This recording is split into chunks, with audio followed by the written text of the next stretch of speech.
안녕하세요. 따라따라 바이블의 오담비 전도사입니다. 반갑습니다. 제가 이 채널을 열게 된 것은 여러분들이 성경 전체를 이해하고 또 성경을 쉽게 이해할 수 있도록 도와드리고자 강의를 열게 되었고요. 제가 성경 공부를 본격적으로 시작하게 된 것은 선교지에서부터였는데요. 선교지에서 많은 일들을 겪고 또 심적으로도 힘들고 어려우면서 저에게 어떤 숨을 쉴 수 있는 통로가 필요했습니다. 그동안도 제가 모태신앙이고 목회자 자녀로서 설교도 많이 들었고 성경 공부도 해왔지만 그거와는 또 다른 차원의 빛을 비춰주시기 시작했습니다. 그게 뭐였냐면 성경을 전체를 보는 것이었습니다. 성경 전체를 보는 성경 공부라 하면은 창세기부터 요한계시록까지 쭉 일맥상통하는 하나님의 말씀을 우리가 캐치해내는 공부였습니다. 창세기부터 요한계시록까지 궁극적인 목표가 딱 정확하게 있었다는 것을 제가 알게 되었습니다. 그렇게 성경 공부를 전체를 보는 훈련으로 시작하게 되었고 그 훈련이 지금까지 이어져서 공부해오게 되었습니다. 성경을 전체를 보는 훈련이 필요한 이유는 바로 하나님이 누구신지를 알려주기 때문입니다. 성경 전체를 보다 보면 하나님이 누구신지 깨닫게 됩니다. 물론 인간의 언어로 하나님을 다 설명할 수는 없겠지만 하나님이 어떤 분이신지 어떠한 마음으로 우리에게 말씀하고 계시는지를 깨닫게 되면 우리가 방황하거나 흔들릴 일은 없을 것이라고 확신합니다. 또한 인간에 대한 이해를 하게 됩니다.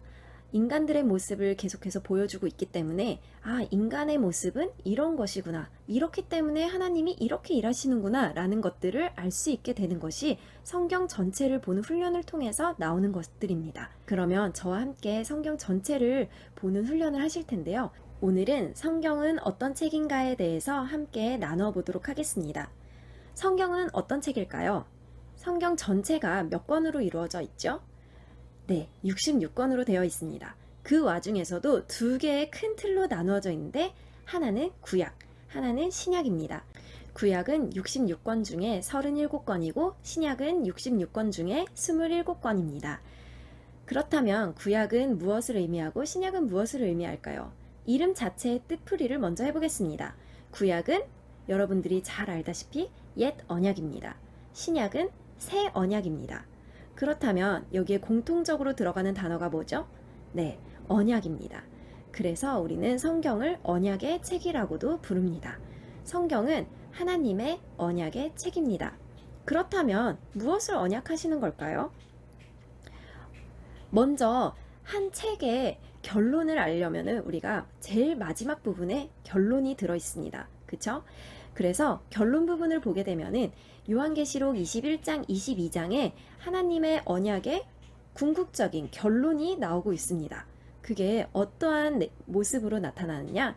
영원한 하나님의 나라로 나타나고 있습니다. 21장, 22장에 보면은 새 하늘과 새 땅에 대한 이야기가 나오고요. 새 예루살렘에 대한 이야기가 나옵니다. 그러면서 영원히 심판도 없고 죄도 없는 그런 하나님의 나라에 대한 모습을 보여주고 있습니다.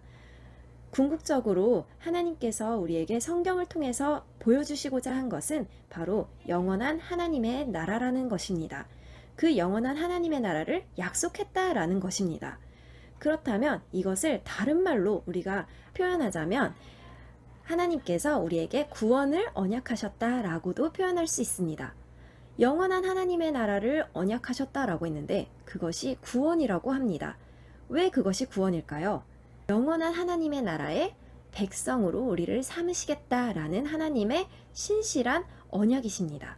그것을 하나님은 창세기부터 요한계시록 끝까지 우리에게 일맥상통하게 이야기를 하고 계신다라는 것입니다. 그렇기 때문에 구약에서도 언약하시고 신약에서도 언약하십니다. 그 언약이 완성될 날을 바라보며 우리는 신앙생활을 하고 있는 것이고요. 그래서 구원을 언약하시는 하나님을 바라볼 수가 있습니다. 그렇다면 그 구원을 어떻게 언약해 오시고 어떻게 보여주셨는지 우리가 구약과 신약을 나눠서 한번 살펴보겠습니다. 먼저 구약은 중심은 아브라함과 다윗의 언약입니다. 아브라함과 다윗은 구약에서 가장 중요하고 가장 유명한 인물이죠. 그런데 이 두 인물을 통하여서 하나님이 언약하시면서 우리에게 무엇을 보여주셨냐 하면은 실제로 눈에 보이는 나라, 눈에 보이는 구원에 대해서 보여주시고자 아브라함을 세우셨고 다윗을 세우셨습니다. 하나님은 먼저 사람을 세워서 눈에 보이는 하나님의 나라를 먼저 보여주시고자 했기 때문에 사람을 세워서 사람의 나라를 세우셨습니다. 그것을 알 수 있는 성경 구절은 히브리서 8장 5절인데요.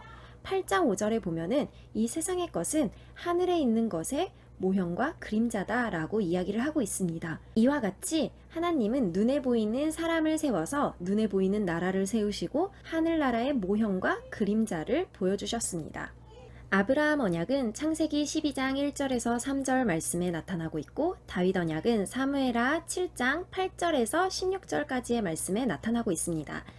아브라함 언약을 먼저 살펴보면 하나님께서 아브라함을 불러서 세 가지의 약속을 하시는데 첫 번째는 내가 너로 큰 민족을 이루겠다. 두 번째는 내 이름을 창대하게 하겠다. 세 번째는 너는 복이 될 것이다 라고 말씀을 하십니다. 먼저 결론부터 말씀드리자면 아브라함에게 하신 세 가지의 언약은 다 이루어졌습니다. 첫 번째 큰 민족을 이루겠다 하신 것도 이루어졌습니다. 나중에 아브라함과 이삭과 야곱을 통해서 자손들이 나오고 야곱의 12아들들을 세워서 하나님이 12지파를 만드시죠. 그리고 그 12지파가 큰 민족을 이루어서 나중에는 출애굽할 때 엄청나게 많은 숫자가 출애굽을 하게 되는 것을 우리가 볼 수 있습니다. 그리고 또 이름을 창대하게 하겠다라고 하신 것도 이루어졌습니다. 바로 아브라함과 이삭과 야곱을 통해서 하나님은 이스라엘이라는 이름을 주셨고 그 이스라엘이라는 이름은 지금까지 우리에게도 알려져 있듯이 창대하게 되었습니다. 그리고 세 번째, 복이 되었다라는 것은 하나님이 선택하신 선민이 되어 하나님의 구원의 주체가 되었다라는 것입니다. 그래서 복이 되었습니다. 이 세 가지 모두 이루어졌고요. 또 이렇게 이어진 국민과 국민들을 데리고 하나님은 또 가나안 땅이라는 땅을 주셔서 하나님의 나라를 세우게 하셨습니다. 그리고 그 위에 주권을 세우셨는데 하나님의 사람으로 왕을 세우셨죠. 그 왕이 바로 다윗입니다. 그래서 다윗에게 하나님이 언약을 하시죠. 다윗 언약도 한번 살펴보겠습니다.